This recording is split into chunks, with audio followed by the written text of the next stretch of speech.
Assalamualaikum warahmatullahi wabarakatuh. Kami akan mempresentasikan asuhan keperawatan anak developmental dysplasia of the hip atau bisa disebut dengan DDH.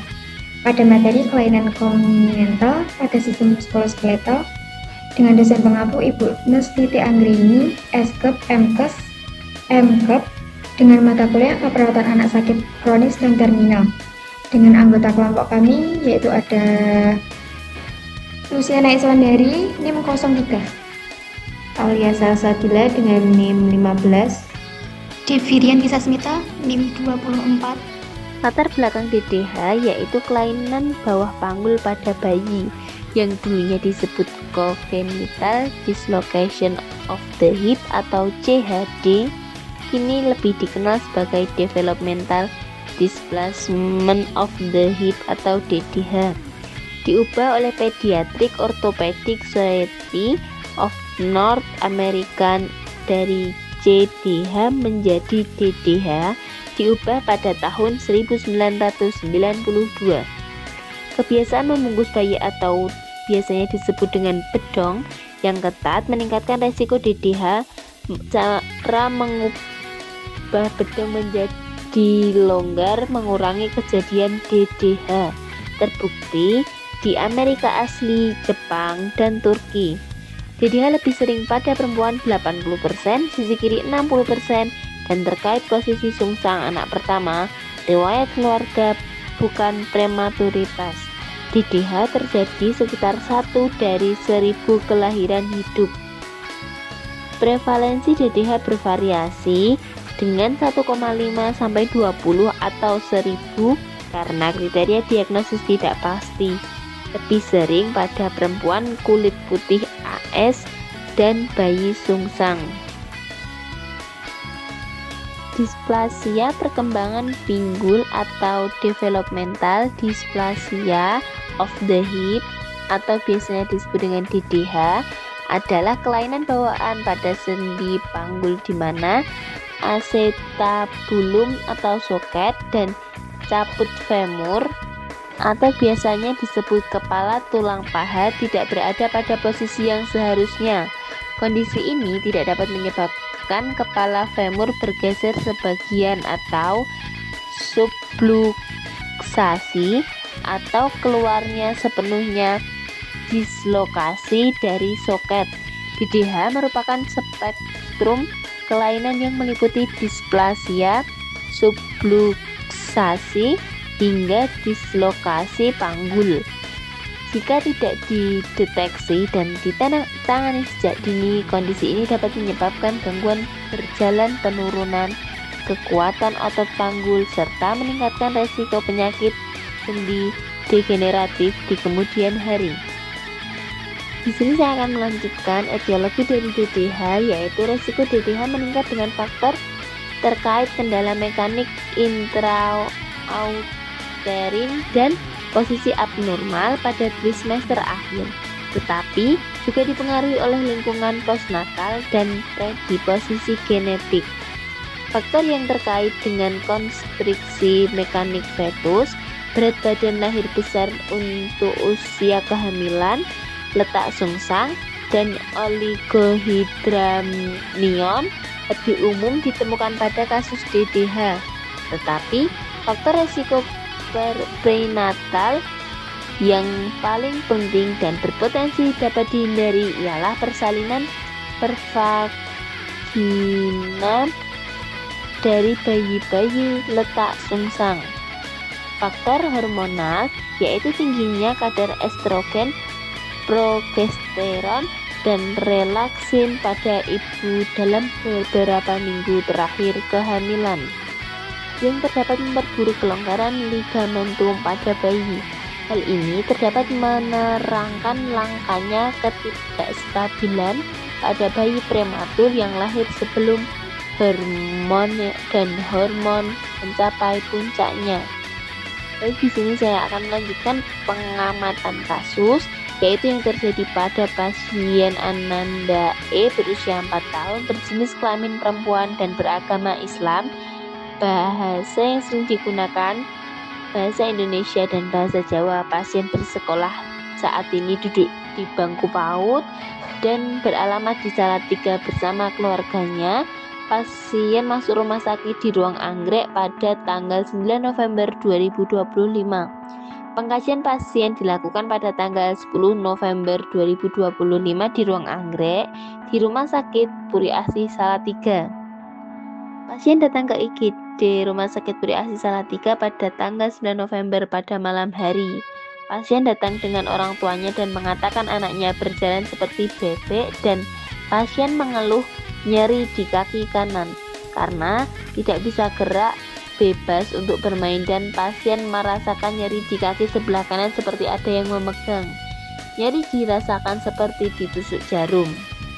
Keadaan umum pasien baik kesadaran kompos mentis, tanda-tanda vital, tekanan darah 90/50 mmHg dan nadi 90 kali per menit, respirasi 17 kali per menit dan suhu 37,5 derajat Celcius. Pada pemeriksaan head to toe, kepala ada rambut dan rambutnya bersih, tidak ada benjolan atau nyeri tekan, wajah tampak sedikit pucat, ekstremitas bentuk normal, nyeri pada kaki kanan saat diatur posisi dengan skala nyeri 5 dengan P nyeri pos operasi, Q seperti ditusuk-tusuk, R kaki sebelah kanan, S skala nyeri 5, T terus menerus dengan kekuatan otot ekstremitas 5/5 dan bawah 0/5. Saya lanjutkan pengajian kasus identitas pasien. Nama Ananda E, usia atau tanggal lahir 4 tahun dan lahir pada tanggal 19 Maret 2022, berjenis kelamin perempuan, beragama Islam, pendidikan PAUD, tanggal masuk rumah sakit 9 November 2025 dan tanggal pengkajian 10 November 2025, diagnosa medis DDH bilateral of hip joint. Dengan riwayat kesehatan, keluhan utama orang tua mengatakan anaknya berjalan seperti bebek dan klien mengeluh nyeri di kaki sebelah kanan. Dengan riwayat kesehatan sekarang, klien mengeluh tidak bisa bergerak bebas untuk bermain dan klien merasakan nyeri di sebelah kanan seperti ada yang memegang dengan skala nyeri 5. Dan riwayat kesehatan dahulu, yaitu dengan riwayat prenatal, ibu klien mengatakan tidak ada riwayat penyakit yang diderita ibu sebelum melahirkan, dan riwayat natal ibu klien mengatakan anaknya lahir prematur dengan kelahiran 6 bulan 20 hari dengan BB 1,6 kg dan panjang 46 cm. Dilanjutkan dengan riwayat kesehatan, riwayat neonatal, ibu mengatakan anaknya lahir di bidan dan anaknya dirawat di Rumah Sakit Puri Asih Salatiga dengan dilakukan tindakan inkubator selama 1 bulan lebih 2 minggu atau 42 hari. Riwayat yang berhubungan: 1. Cacat bawaan atau penyakit, keluarga mengatakan penyakit yang diderita sekarang bawaan dari lahir. 2. Pernah dirawat di rumah sakit atau reaksi hospitalisasi, keluarga mengatakan klien pernah pertama dirawat di rumah sakit yang sama dan klien sekarang mengatakan tidak takut masuk rumah sakit karena ingin jalannya normal seperti ayah dan ibunya.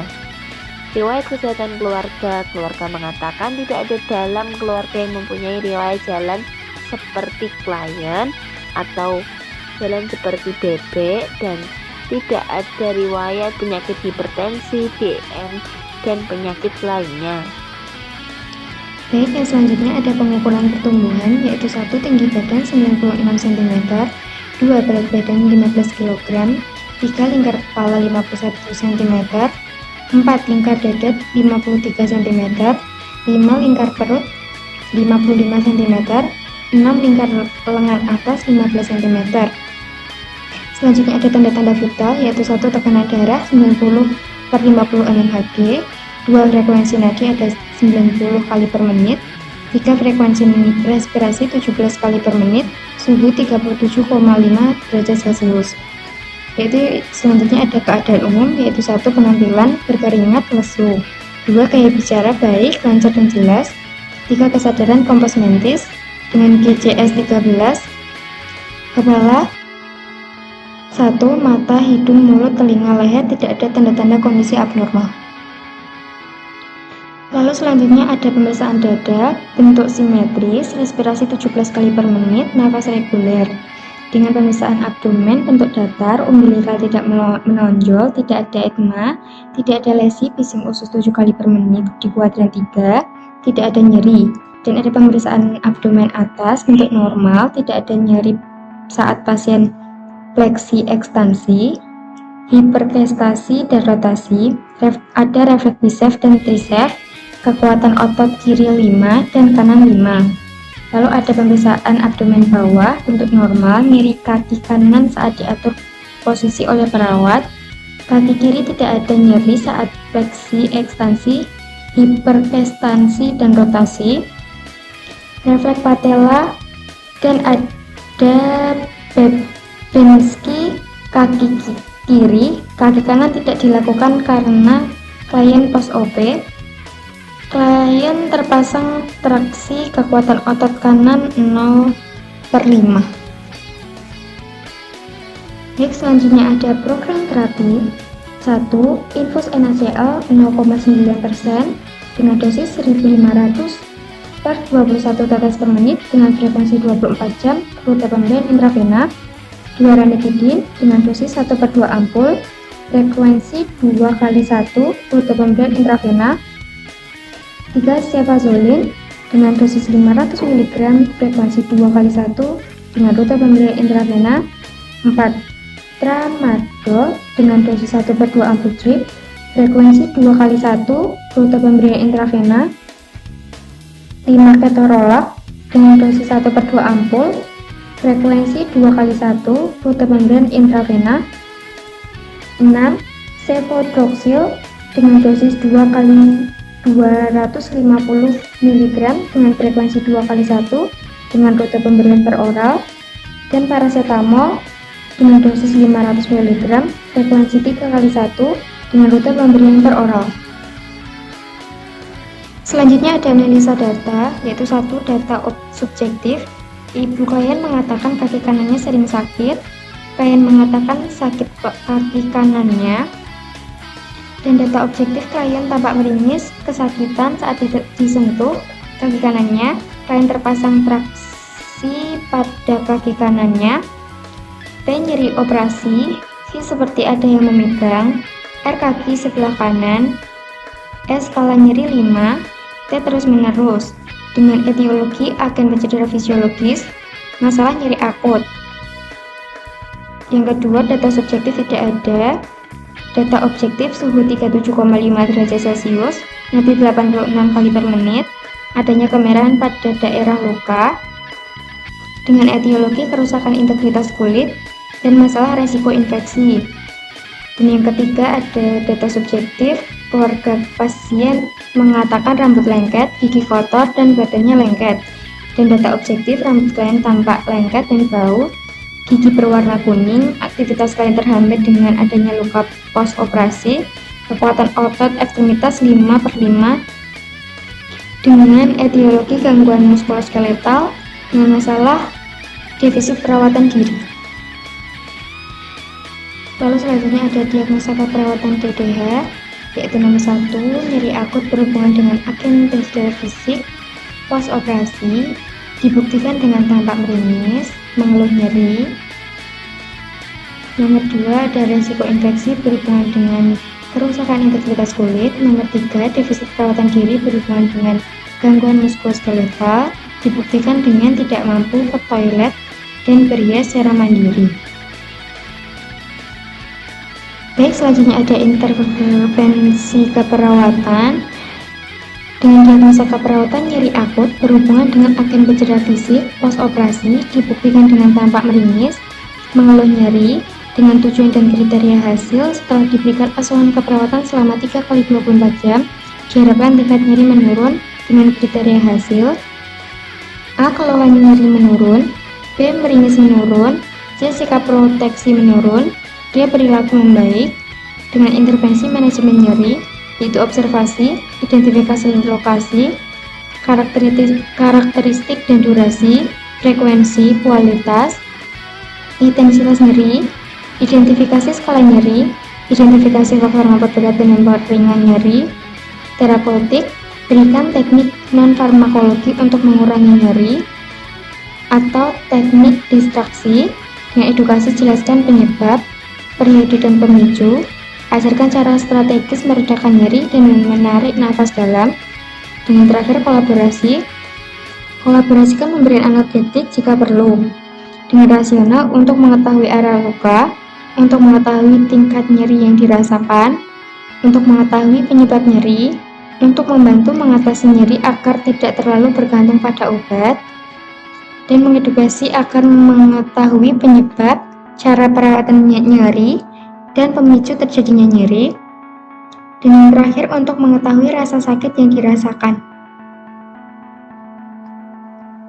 Lalu selanjutnya ada diagnosa keperawatan dengan resiko infeksi berhubungan dengan kerusakan integritas kulit, dengan tujuan dan kriteria hasil. Setelah dilakukan tindakan keperawatan 3x24 jam, diharapkan tingkat infeksi menurun. Dengan kriteria hasil, A. demam menurun, B. kemerahan menurun, C. bengkak menurun. Dengan intervensi pencegahan infeksi, observasi, monitor tanda dan gejala infeksi, lokasi, dan sistemik. Dengan terapeutik, batasi jumlah pengunjung, berikan perawatan kulit pada daerah ekma, cuci tangan sebelum ada sesudah kontak dengan pasien dan lingkungan pasien. Perhatikan teknik aseptik pada pasien pada berisiko tinggi. Yang edukasi, jelaskan tanda dan gejala infeksi, ajarkan cara meningkatkan asupan cairan, ajarkan cara membersihkan luka. Dengan kolaborasi, pemberian imunisasi jika perlu. Dengan rasional, untuk mengetahui adanya infeksi, untuk mencegah infeksi semakin parah, untuk mengatasi ekma pada kulit dan mencegah infeksi penyebaran luas, mencegah infeksi terkontaminasi bakteri dan bakteri infeksi tidak menyebar pada bagian lainnya, agar pasien mengetahui tanda dan gejala infeksi sehingga dapat melakukan perawatan dini untuk mempercepat proses penyembuhan, untuk mengetahui dan merawat luka agar mencegah terjadinya infeksi kembali. Lalu selanjutnya ada intervensi keperawatan dengan diagnosa keperawatan yang terakhir, yaitu defisit perawatan diri berhubungan dengan gangguan muskuloskeletal, dibuktikan dengan tidak mampu ke toilet dan berhias secara mandiri. Dengan tujuan dan kriteria hasil, setelah dilakukan tindakan keperawatan selama 3x24 jam, diharapkan perawatan diri meningkat. Dengan kriteria hasil, kemampuan mandi meningkat, kemampuan mengenakan pakaian meningkat, kemampuan makan meningkat, kemampuan ke toilet BAB atau PAK meningkat, verbalisasi, keinginan melakukan perawatan diri meningkat, minat melakukan perawatan diri meningkat. Dengan intervensi, dukungan perawatan diri dengan observasi, diidentifikasi kebiasaan perawatan diri sesuai usia, monitor tingkat kemandirian, identifikasi kebutuhan alat bantu kebersihan diri, berpakaian, berhias, dan makan. Dengan terapeutik, sediakan lingkungan yang terapeutik, misalnya suasana hangat, rileks, dan privasi. Siapkan keperluan pribadi, misalnya parfum, sikat gigi, dan sabun mandi. Dampingi dalam melakukan perawatan diri sampai mandiri. Fasilitasi untuk menerima keadaan ketergantungan. Fasilitasi kemandirian. Bantu jika tidak mampu melakukan perawatan diri. Jadikan rutinitas perawatan diri. Dengan edukasi, anjurkan melakukan perawatan diri secara konsisten sesuai kemampuan. Dengan rasional, untuk mengetahui kemampuan melakukan perawatan diri pada pasien, untuk mengetahui tingkat keparahan defisit perawatan diri, untuk mengetahui alat bantu yang diperlukan untuk perawatan, agar menciptakan suasana yang rileks pada pasien, untuk memfasilitasi pasien dalam merawat dirinya agar pasien dapat melakukan perawatan diri dengan teratur untuk dapat merawat dirinya tanpa harus diperintah dan dilakukan dengan konsisten. Adapun implementasi keperawatan dilakukan selama 3 hari. Pada hari yang pertama, nyeri akut berhubungan dengan agen penggerak fisik post-op dibuktikan dengan hasil tampak meringis, mengeluh nyeri. Dengan implementasi, memonitoring tanda-tanda vital, memonitoring YQRST, mengajarkan klien untuk melakukan relaksasi dan distraksi saat merasakan nyeri, kolaborasi pemberian analgetik. Kemudian, diagnosa keperawatan risiko infeksi berhubungan dengan kerusakan integritas kulit. Dengan implementasi, kolaborasi pemberian obat antibiotik, memonitoring tanda-tanda infeksi, membersihkan luka pada pos-operasi. Lalu, diagnosa keperawatan yang ketiga, defisit perawatan diri berhubungan dengan gangguan muskuloskeletal dibuktikan dengan pasien tidak mampu ke toilet dan berhias secara mandiri. Dengan implementasi, membersihkan mulut klien dengan menggosok gigi, memandikan klien di tempat tidur, mengubah posisi klien secara bertahap. Pada evaluasinya, secara subjektif, pasien mengatakan nyeri pada luka kaki kanannya, pasien melakukan teknik relaksasi nafas dalam, pasien mengatakan sakit saat dibersihkan luka pada post-op-nya, pasien mengatakan lebih segar dan lebih bersih setelah dibersihkan dan dimandikan. Secara objektif, pada tanda-tanda vital klien, TD, tekanan darah 90/60 mmHg, nadi 86 kali per menit, respirasi 19 kali per menit, dengan suhu 27 derajat Celcius. Kemudian, P, nyeri pada post-op, Q, seperti ditusuk-tusuk, R, kaki sebelah kanan, skala nyeri 3, T saat dipegang. Klien tampak tenang saat diberikan obat antibiotik dan analgetik, pasien tampak mengikuti perintah saat distraksi, pasien tampak bersih.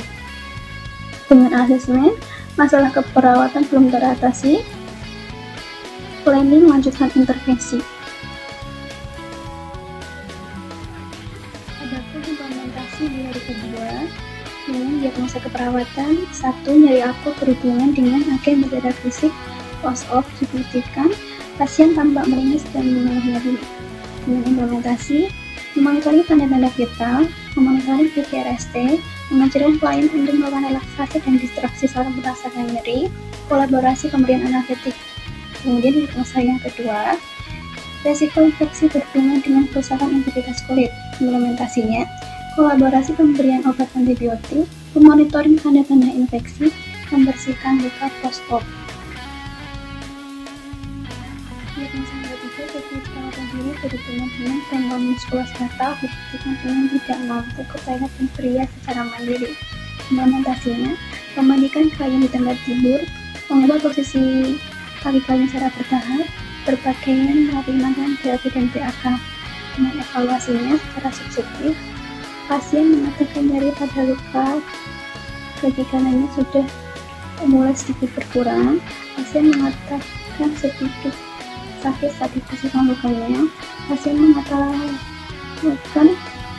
mampu melakukan teknik relaksasi nafas dalam, pasien mengatakan lebih segar dan lebih bersih saat dibersihkan dan dimandikan. Secara objektif, tanda-tanda vital dengan tekanan darah 96/75 mmHg, nadi 89 kali per menit, respirasi 20 kali per menit, dengan suhu tubuh 26,8 derajat Celcius, monitoring YQRST-nya, P, nyeri post-op, Q, seperti ditusuk-tusuk, R, kaki sebelah kanan, S, skala nyeri 3, T saat dipegang. Klien tampak tenang saat diberi obat antibiotik dan analgetik, pasien tampak mengikuti perintah saat distraksi, pasien tampak tenang saat dibersihkan lukanya, tidak ada tanda-tanda infeksi, pasien melakukan aktivitas masih dibantu, pasien tampak bersih, dan asesmennya masalah keperawatan belum teratasi, T, lanjutkan intervensi. Kemudian implementasi keperawatan pada hari terakhir atau hari ketiga dengan diagnosa keperawatan yang akut berhubungan dengan agen penggerak fisik post-op dibuktikan dengan pasien tampak meringis dan mengeluh nyeri. Implementasinya, Monitoring tanda-tanda vital, monitoring PKRST, menghasilkan klien untuk melakukan relaksasi dan distraksi saat merasakan nyeri, kolaborasi pemberian analgetik, dan mengubah posisi klien secara bertahap. Diagnosa yang kedua, resiko infeksi berhubungan dengan kerusakan integritas kulit. Implementasinya, kolaborasi pemberian obat antibiotik, monitoring tanda-tanda infeksi, dan membersihkan luka post-op. Diagnosa yang ketiga, defisit perawatan diri berhubungan dengan gangguan muskuloskeletal dibuktikan dengan tidak mampu ke toilet dan berhias secara mandiri. Implementasi, memandikan klien tempat tidur, mengubah posisi klien secara bertahap, berpakaian, melatih makan, terapi, dan PAK. Terdapat evaluasinya secara subjektif, pasien mengatakan nyeri pada luka kaki kanannya sudah berkurang, pasien mengatakan sedikit sakit saat dibersihkan lukanya, pasien melakukan teknik relaksasi dalam, pasien mengatakan lebih segar dan lebih bersih setelah dibersihkan dan dimandikan. Secara objektif, tanda-tanda vital, tekanan darah 98 per 69 mmHg, nadi 90 kali per menit, respirasi 19 kali per menit, suhu 36,5 derajat Celcius dengan PKRST, pain nyeri post-op, kisar seperti ditusuk-tusuk, R, kaki sebelah kanan, skala nyeri 3, T saat dipegang. Klien tampak tenang saat diberikan obat antibiotik dan analgetik. Pasien dapat mengikuti perintah saat distraksi. Pasien tampak tenang saat dibersihkan luka dan tidak ada tanda-tanda infeksi. Pasien ingin makan, mandi namun masih dengan bantuan. Pasien tampak bersih. Dengan asesmen masalah perawatan teratasi sebagian. Planning lanjutkan intervensi. Dengan demikian, presentasi dari kami sudah selesai. Developmental dysplasia of the hip atau dikenal DDH. Apabila ada salah kata atau mungkin ada kalimat yang kurang berkenan, kami mohon maaf. Wassalamualaikum warahmatullahi wabarakatuh.